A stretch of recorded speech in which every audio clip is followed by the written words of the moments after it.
पाठीला झालेल्या गाठीची शस्त्रक्रिया करण्याकरिता धनश्री राठोळीला आणले असता शस्त्रक्रिया करण्यापूर्वी भूल देण्यात येणारं शस्त्रक्रिया करणार असल्याचे डॉक्टर यांनी सांगितलं। नंतर काही वेळातून मुलीच्या तोंडातून लाळ निघू लागली व फेस आल्याने मृत्यू झाल्याची घटना येथील खासगी रुग्णालय श्रद्धा सुमन हॉस्पिटल भोस रोड येथे रविवारी घडली।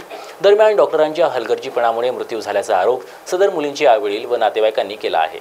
धनश्री मारुती राठोड वय वर्ष 11 राहणार पांढरी असे मृत्यू पावलेल्या मुलीचं नाव आहे। यवतमाळ येथील भोसा रोडवरील डॉक्टर शैलेश यादव यांनी रविवारी या मुलीला पाठीच्या गाठीवरती शस्त्रक्रिया करणार असल्याचं सांगितलं होतं। भूल गुंगीचे औषध देण्याकरिता डॉक्टरांची गरज असते, मात्र भूल औषध कुणी दिली हे अद्यापही स्पष्ट झालं नाही। शस्त्रक्रिया करिता घेऊन जातो असे सांगून धनश्रीला आईवडिलांजवळून नेले असता व काही वेळातच तिची प्रकृती बिघडल्याचं सांगण्यात आलं। डॉक्टर शहा यांच्याकडे नेण्याचा त्यांनी आग्रह केला। काही वेळाच्या आत काय घडले हे लक्षात न आल्याने आईवडिलांनी क्षणाचा विलंब न करता आपल्या मुलीला त्या दवाखान्यातून डॉक्टर शहा हॉस्पिटल येथे आणले असता डॉक्टर शहा यांनी तिला मृत घोषित केलं। भूल औषधीचा अतिरिक्त डोस दिल्याने मुलीचा मृत्यू झाल्याचा आरोप आईवडिलांनी केलाय व आमची मुलगी ठीक असताना तिचा मृत्यू कसा झाला याची विचारणा केली असता त्यांना डॉक्टर शैलेश यादव यांच्याकडून उडवाउडवीचे उत्तर देण्यात आले व मुलीचा मृतदेह घेऊन जाण्यास सांगितले। त्यामुळे नातेवाईकांनी नकार दिला। आम्हाला न्याय मिळेपर्यंत आम्ही आमच्या मुलीचे अंतिम संस्कार करणार नाही व मृत मुलीच्या शवविच्छेदनानंतर घडलेला प्रकार उघड करण्यात यावा व आमच्या मुलीच्या मृत्यूला कारणीभूत दोषी असलेल्या डॉक्टरवरती कठोर शासन करून पोलिसांनी गुन्हा नोंदवण्यात यावा अशा आशयाचे निवेदन जिल्हाधिकारी यांना देण्यात आलं। मी नेलं तिला सोनोग्राफीला नेलं, ताई म्हणे सोनोग्राफी करायची आहे म्हणे आणि त्यांनी ते जे कागद लिहून दिलं होतं मला त्या डॉक्टरचं नाव नाही आठवत आहे सर, पिवळा कागद होता तो घेतला मी। 120 रुपये तिकीटनं मी गेली, 160नं तिला की नाही येणं जाणं करून तिचं वाला सोनोग्राफी काढून आणलं सर। 1500 रुपये लागले तिला आणि तिकीट वगैरे सोडून ते वेगळेच। आणि मग मी यांना म्हटलं का बाय सर म्हणत आहे म्हटलं का हिला इतके रुपये लागते, 6-7 मध्ये करून टाकतो म्हणे तर होऊन जाते म्हणे 6-7 हजार मध्ये। तर मग मी यांना सांगितलं 6-7 हजार रुपयामध्ये बाय होऊन जाते बा ऑपरेशन, तर आपण करून घेऊ। तर ठीक आहे म्हणे। तर रविवार दिवस दिला होता, मधल्या रविवारी होळी होती सर, मधल्या रविवारी मी आली नाही। मग हे रविवार होळीच्या नंतरचा मी आली आणि ॲडमिट केलं सर 2 वाजता।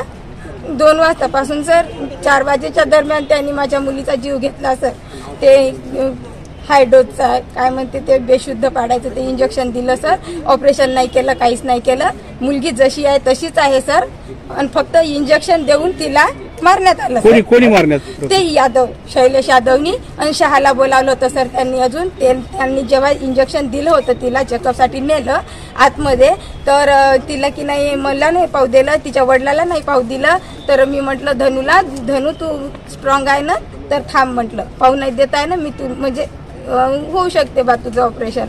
तर हो आई म्हणे। गेली ती, तर यांनी की नाही मलाही पण पटकनच बाहेर काढलं सर। थोडं बोलू द्या ना म्हटलं थोडंसं, तर नाही म्हणे बाहेर व्हा म्हणे, तुम्ही बाहेर बसा बाई म्हणे। मी बाहेर बसली सर। बाहेर बसूनच असताना थोड्याच वेळात त्यांनी काय कोणता डोस दिला का काय नाही का सर, बाथरूमला गेली म्हणून सांगत होते आणि बाथरूमवरून आली आणि अजून मग यांना बोलावलं थोड्याच वेळात तुमच्या मुलीला म्हणे झटके आहे का म्हणे सर।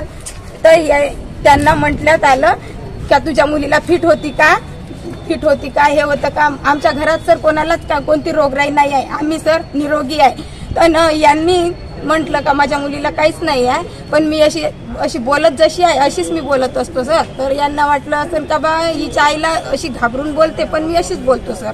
आता कालपासून माझी जी आजारी तब्येत आहे मी अशीच आहे।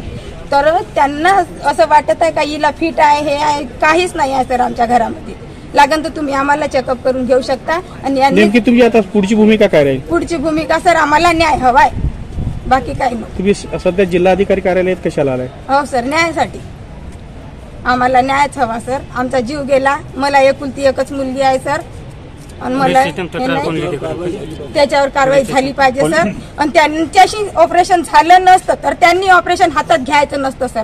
मला सांगून द्यायचं असतं की बाळा तुझं हे मूल आहे, तू घेऊन जा, तुझ्या मुलाची काही आमच्याकडनं होत नाही, तू दुसरीकडे दाखव। मी दाखवलं असतं सर, माझ्याशी जे झालं असतं ते मी केलं असतं। यांनी हातात घेतली सर, ते काय म्हणते ही गोष्ट हातात घेतली, तर मग मी या मुद्द्यावर सर यांना उभं माझ्या नवऱ्याला सांगितलं आणि त्यांनी मला सपोर्ट केला. आम्ही या दोघांना बाहेर बसवलं आणि त्याने आतमध्ये कॅबिनमध्ये त्या धनूला घेतलं. आम्हाला पुन्हा तिला पाहू नाही दिलं हो सर, बोलू पण नाही दिलं, कोणतं इंजेक्शन दिलं का सर.